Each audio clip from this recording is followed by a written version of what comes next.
East Pakistan में आवाम जोरों से अपने लिए एक अलग देश बनाने के लिए आंदोलन कर रही थी और दूसरी तरफ पाकिस्तान ईस्ट पाकिस्तान के लोगों पर जुल्म ढा रहा था। मर्दों को मारा काटा जा रहा था और औरतों पर तरह तरह के अत्याचार किए जा रहे थे। ऐसे में लगभग 1 करोड़ लोग ईस्ट पाकिस्तान से भागकर भारत में शरण ले चुके थे। ऐसी सिचुएशन में भारत को ना चाहते हुए भी पाकिस्तान के सिविल वॉर में इन्वॉल्व होना पड़ा। लेकिन भारत ने इस युद्ध में हथियार तब तक नहीं उठाए थे जब तक कि पाकिस्तान ने खुद आगे बढ़कर भारत के खिलाफ युद्ध नहीं छेड़ दिया। पाकिस्तान को जवाब देना जरूरी था और इसके लिए भारतीय सेना तैयार बैठी थी। इसके बाद 1971 के वॉर में ना तो सिर्फ भारत विजयी हुआ बल्कि एक नया देश बना, बांग्लादेश।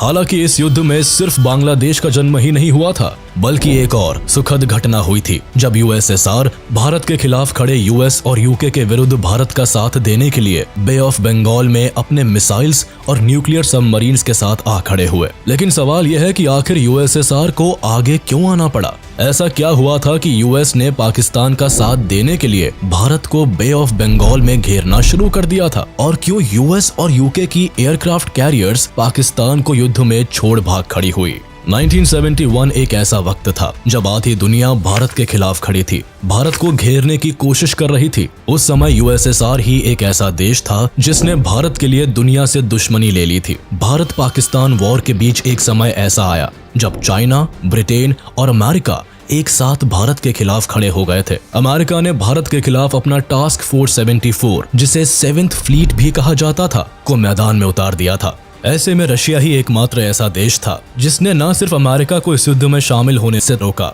बल्कि चीन को भी भारत के खिलाफ शामिल होने नहीं दिया। बात 1971 की है। पड़ोसी देश पाकिस्तान में सिविल वॉर अपने पीक पर था। 1947 में धर्म का नाम लेकर पाकिस्तान भारत से तो अलग हो गया, लेकिन अपने देश के अंदर 2 अलग अलग आइडियोलॉजी के बीच टकराव रोक नहीं पाया। रिजल्ट ये हुआ, पाकिस्तान 2 हिस्सों में बट गया, एक पाकिस्तान और दूसरा बांग्लादेश। सच्चाई तो यह है कि इस बंटवारे की नींव उसी वक्त पड़ गई थी जब आजादी के बाद जिन्ना ने अपनी स्पीच में कहा था, पाकिस्तान की राष्ट्रभाषा सिर्फ उर्दू ही रहेगी। State language of Pakistan is going to be Urdu and no other language. दिक्कत की बात यह थी कि ईस्ट पाकिस्तान में ज्यादातर आबादी बांग्ला भाषी की थी। ऐसे में उर्दू के राष्ट्रभाषा बनने से ईस्ट पाकिस्तान के लोग खुश नहीं थे। ईस्ट पाकिस्तान वेस्ट के कंपैरिजन में इकोनॉमिकली ज्यादा संपन्न था। यहाँ बांग्ला बोलने वाले लोगों की संख्या अधिक थी। वहीं वेस्ट पाकिस्तान में ज्यादातर उर्दू बोली जाती थी और इधर के लोगों की मेंटालिटी भी अलग थी। ये खुद को सुपीरियर मानते थे, बात बात पर ईस्ट पाकिस्तान के साथ भेदभाव करते थे। यहाँ तक गवर्नमेंट की पॉलिसी और मिलिट्री का पावर भी इन्हीं वेस्टर्न पाकिस्तानियों के हाथ में थी। इसके बाद 1970 में पाकिस्तान में चुनाव हुए। ईस्ट पाकिस्तान की अवामी लीग पहली बार 313 में से 167 वोट पाकर चुनाव जीत गई। पार्टी की ओर से मुजीबुर रहमान को प्रधानमंत्री बनाने की तैयारियां हो रही थी, लेकिन वेस्ट पाकिस्तान को यह बात अच्छी नहीं लगी। पाकिस्तान की मिलिट्री, पाकिस्तान इलेक्शन कमीशन और वेस्ट पाकिस्तानी लीडर्स सब ने एक साथ मिलकर इलेक्शन को ही कैंसिल कर दिया। चुनाव जीत जाने के बाद भी मुजीबुर रहमान को कुर्सी नहीं दी गई। जो डिस्क्रिमिनेशन ईस्ट पाकिस्तान सालों से महसूस करता आया था, इलेक्शन कैंसिल होने के बाद उसे देख भी लिया था। ईस्टर्न पाकिस्तान के लोग इस भेदभाव को सहन नहीं कर पाए और उन्होंने पाकिस्तान के खिलाफ बगावत कर दी और अपने लिए एक इंडिपेंडेंट देश बांग्लादेश की मांग कर दी।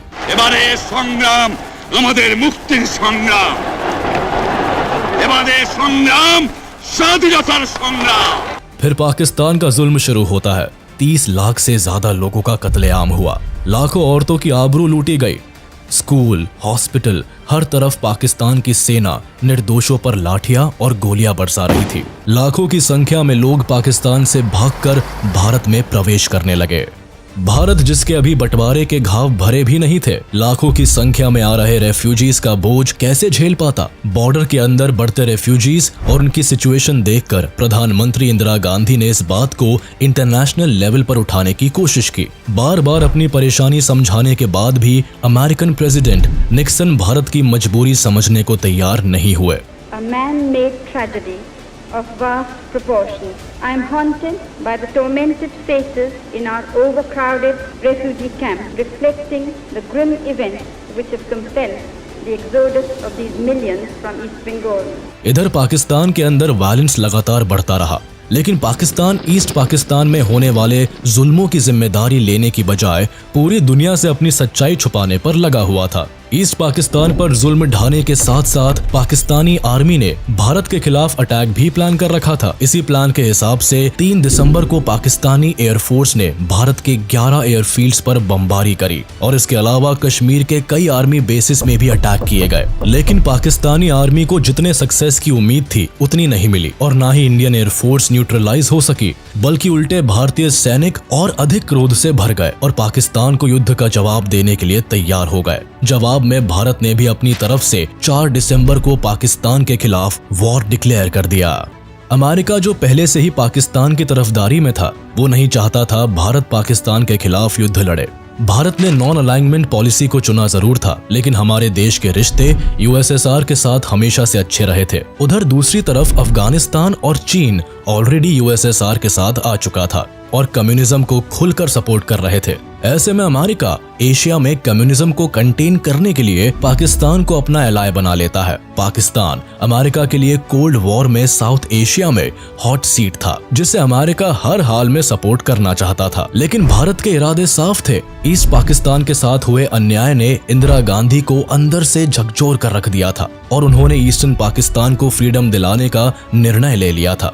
जनरल मानेकशॉ और जगजीत सिंह अरोड़ा की लीडरशिप में इंडियन मिलिट्री पाकिस्तान की सीमा में बढ़ती चली गई। हमारे देश के जवानों ने पाकिस्तान की सरजमीन को हिला के रख दिया।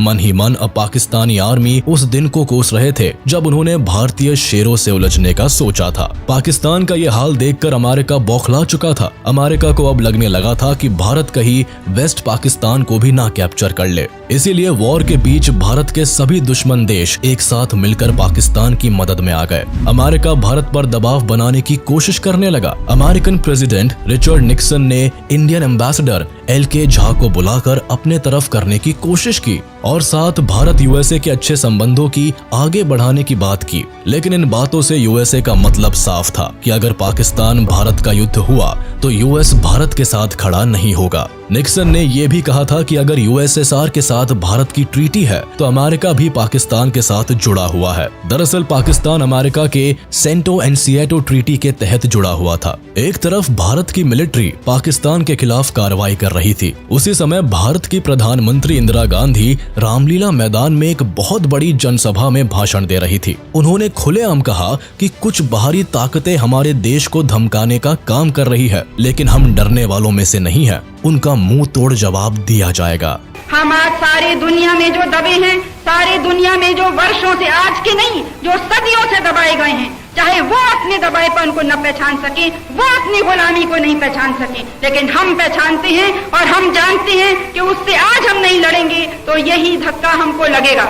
दरअसल पाकिस्तान की तबाही से अमेरिका खींच उठा था। 9 दिसंबर को अमेरिका ने यूनाइटेड नेशंस में चीन को रिप्रेजेंट कर रहे हुआंग हुआ को मीटिंग के लिए इनवाइट किया। मीटिंग में हेनरी किसिंजर, जो अमेरिका की फॉरेन पॉलिसी में एडवाइजर थे, उन्होंने हुआंग हुआ के सामने पाकिस्तान की दुर्दशा का बखान किया और कहा अब जरूरत है चीन पाकिस्तान की मदद करने के लिए आगे आकर भारत के खिलाफ मिलिट्री ऑपरेशन स्टार्ट करे। इसके बाद अगर यूएसएसआर चाइना के खिलाफ कोई कदम उठाएगा तो यूएसए चाइना को प्रोटेक्ट करेगा। हुआंग हुआ अमेरिका की इस राजनीति को समझ चुके थे। उन्होंने इस वॉर में पाकिस्तान के साथ खड़े रहने की बात की, लेकिन किसी प्रकार की लड़ाई में शामिल होने से मना कर दिया। बौखलाए अमेरिका के ईस्टर्न पाकिस्तान से अमेरिकी नागरिकों को निकालने के बहाने टास्क फोर्स 74 को वियतनाम से बंगाल की खाड़ी की तरफ भेज दिया।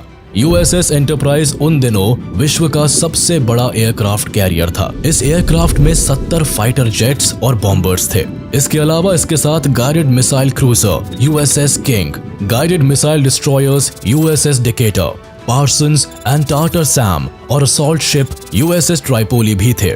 भारत के पास उस समय एकमात्र एयरक्राफ्ट कैरियर INS विक्रांत था, जिसकी तुलना में अमेरिका का 7th फ्लीट बेड़ा काफी बड़ा और पावरफुल था। वॉर शुरू होने से 4 महीने पहले 9 अगस्त 1971 को ही इंडिया ने रशिया के साथ Indo Soviet treaty of friendship and cooperation of 1971 पर सिग्नेचर कर लिया था, जिसमें एक नियम ऐसा भी था कि जब भी भारत पर कोई फॉरेन पावर अटैक करेगा तब USSR को भारत की रक्षा करनी ही होगी। सोवियत इंटेलिजेंस ने यह बात पता कर ली कि ब्रिटिश और अमेरिकन ने मिलकर भारत को बे ऑफ बंगाल में घेरने की प्लानिंग कर रखी है। इसके लिए ब्रिटेन अपने एयरक्राफ्ट कैरियर HMS ईगल के साथ हजारों टन बम और डिस्ट्रॉयर्स लेकर वेस्ट साइड से भारत को घेरने की कोशिश कर रहे हैं। वही American aircraft carrier Bay of Bengal में बांग्लादेश की तरफ से भारत को उलझाने के लिए निकल पड़ा है, जिसके बाद सोवियत गवर्नमेंट भारत की मदद के लिए तुरंत जुट जाते हैं। वहीं दूसरी ओर 10 दिसंबर को इंडियन इंटेलिजेंस एजेंसी के हाथ अमेरिकन प्रेसिडेंट का वो मैसेज हाथ लगा जिसे उन्होंने अपने सेक्रेटरी किसिंजर के लिए भेजा था, जिसमें लिखा हुआ था कि उनका 75,000 टन न्यूक्लियर एयरक्राफ्ट कैरियर अपने निर्धारित स्थान पर पहुंच गया है। इसके अलावा कुछ और बातें भी सामने आई, जिसमें अमेरिकन प्रेसिडेंट निक्सन ने कहा था कि जब तक भारतीय सैनिक पूरा पाकिस्तान छोड़कर वापस नहीं चले जाएंगे तब तक वह वॉरशिप आगे बढ़ता ही रहेगा। अब अमेरिका की मंशा साफ हो गई थी। इसके तुरंत बाद इंडिया ने सिक्योरिटी ट्रीटी के तहत मॉस्को से मदद मांगी। इसके बाद 13 दिसंबर को USSR ने एडमिरल व्लादिमीर क्रुगल्याकोव की कमांड में एक 10th ऑपरेटिव बैटल ग्रुप के अंडर न्यूक्लियर आर्म्ड फ्लोटिला भेजा। USSR ने 2 टास्क फोर्स तैनात किए थे, जिसमें कुल मिलाकर क्रूजर्स, 2 डिस्ट्रॉयर्स, 6 सबमरीन्स और सपोर्ट वेसल्स थे। दरअसल USSR अमेरिका को अपनी सेना का दम भी दिखाना चाहता था। भारत USSR के बीच हुई ट्रीटी की वजह से USSR ने चीन को भी इस वॉर में भारत के खिलाफ नहीं बोलने दिया। ब्रिटेन और अमेरिका मिलकर भारत को 2 तरफ से घेरकर ईस्ट पाकिस्तान को अलग करने से रोकना चाहते थे, लेकिन दूसरी तरफ इस 2 तरफा खतरे का मुकाबला करने के लिए और इन्हें इंडियन कोस्टल्स के करीब जाने से रोकने के लिए USSR अब पूरी तरह तैयार था। इसी दौरान मॉस्को ने अपने वॉरशिप्स को अमेरिकन और ब्रिटिशर्स को इंडियन वॉर जोन के करीब जाने से रोकने का आदेश दिया। अमेरिकन को धोखा देने के लिए USSR ने एक गजब की रणनीति अपनाई। उन्होंने प्लान किया कि जब अमेरिकन सामने आए तो सारी सबमरीन्स को सी लेवल पर उठा लिया जाए, जिससे कि अमेरिकन फ्लीट को ये लगे कि वो चारों तरफ से USSR की सबमरीन से घिरे हुए हैं। ऐसा ये दिखाने के लिए किया गया था कि हिंद महासागर में USSR ने कई सारे सबमरीन्स और डिस्ट्रॉयर्स लगा रखे हैं, जिससे कि अमेरिकन धोखा खा जाए और इंडिया पर किसी तरह का अटैक नहीं करे। ये प्लान USSR के लिए वर्क भी कर गया। थोड़ी ही देर में USSR के कमांडर ने 7th फ्लीट के कमांडर का मैसेज इंटरसेप्ट किया, जिसमें British warship incharge admiral Gordon American 7th fleet captain से कह रहे थे कि सर, हमने काफी देरी कर दी है। यहाँ ओशन में पहले से USSR बड़ी भारी मात्रा में सबमरीन्स के साथ पहले से आ चुका है। मैसेज मिलने के बाद US की वॉरशिप्स इंडियन वाटर टेरिटरी में एंटर करने के पहले ही रुक गई और श्रीलंका की तरफ से निकल गई। वहीं दूसरी ओर ब्रिटिश सबमरीन्स ने भी मेडागास्कर का रुख कर लिया और इस तरह से USSR की सूझबूझ ने INS विक्रांत का काम आसान कर दिया। वहीं दूसरी ओर भारत की सेना का पराक्रम भी पूरे जोर शोर पर था। भारत की सेना ने ढाका को तीनों तरफ से घेर लिया। ढाका में गवर्नर हाउस के अंदर पाकिस्तान के आला अधिकारियों की मीटिंग चल रही थी। भारत की सेना गवर्नर हाउस तक जा पहुंची। हमले से घबराकर पाकिस्तान आर्मी जनरल आमिर अब्दुल्ला नियाजी ने भारत को युद्ध विराम का संदेश भिजवाया, लेकिन भारत के लेफ्टिनेंट जनरल जगजीत सिंह अरोड़ा ने यह कहकर मना कर दिया कि अब कोई युद्ध विराम नहीं होगा, सिर्फ पाकिस्तान को सरेंडर करना होगा। 16 दिसंबर 1971 को 93,000 सैनिकों के साथ पाकिस्तान के जनरल ने सरेंडर कर दिया और फिर इंदिरा गांधी की एक डिक्लेरेशन, ढाका अब स्वतंत्र है, के साथ वॉर समाप्त हुआ।